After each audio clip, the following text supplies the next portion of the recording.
Empaths and other lightworkers are earmarked to have a powerful spiritual transformation in their live stream. This poignant mystical journey is a necessary bridge empaths must cross to enter their new world. This spiritual awakening is loaded with many highs, lows, and necessary revelations. A good way to describe the empath journey upon awakening can be taken from the hero's journey template. The hero's journey is a template used in widely popular storytelling like Star Wars, Lord of the Rings, Game of Thrones, and The Matrix that chronicles a seemingly ordinary person becoming a hero or heroine by leaving their ordinary life and embarking on an adventure. Along the way, they partner with friends and mentors, experience extreme trials and tribulations that leads to the death of their old self and the birth of the new.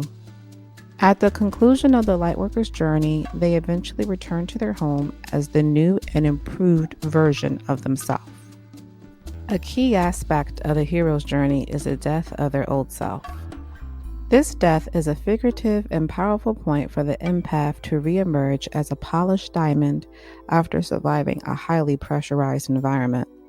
For months, I was in an intensive endurance course putting together all the lessons my soul needed to master in order to level up. I can tell you right now that I didn't appreciate it then, but on the other side, I am thankful and grateful to be where I am now. The following are 3 lessons I learned from my most recent dark night. Self-mastery. My dark night was the period I needed to rid myself of practices that were keeping me in a holding period. My low-vibe diet, obsession with my physical appearance, and holding on to other toxic emotions were keeping me in a dense and stuck place. In order for my body vehicle to hold more light and serve my soul contract, I needed to let go of old practices and release the pain that kept me stuck.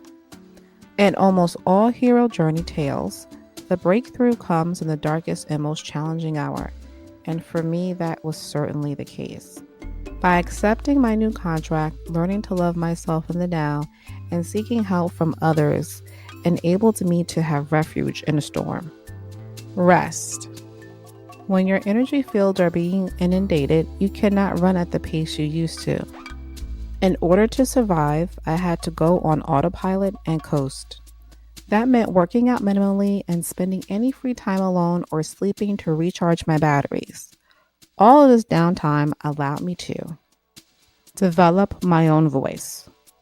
As I shed layers that no longer resonated, more of my true self emerged. I could not rely on outside sources to affirm my self-esteem.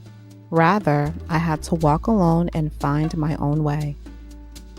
As a result, I now have a stronger connection with my spiritual team and more defined gifts.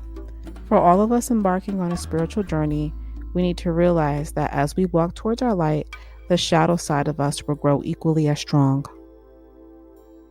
Our shadow is a necessary part of our spiritual journey, and dark nights of the soul serve as a necessary purging period. Amidst all the spiritual growth must come some pruning. Embracing the shadow becomes an issue when action and growth become the only acceptable option in a period where rest and consolidation are needed. Having this unrealistic expectation can be the setup for future challenges and frustrations. In order to better embrace the dark night, one must become an embodier of divine neutrality.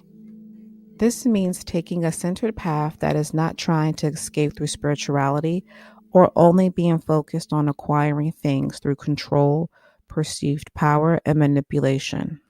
Rather, empaths must play their role as parents, business professionals, healers, thespians, and so forth, by infusing their light in their circles while still being authentically themselves.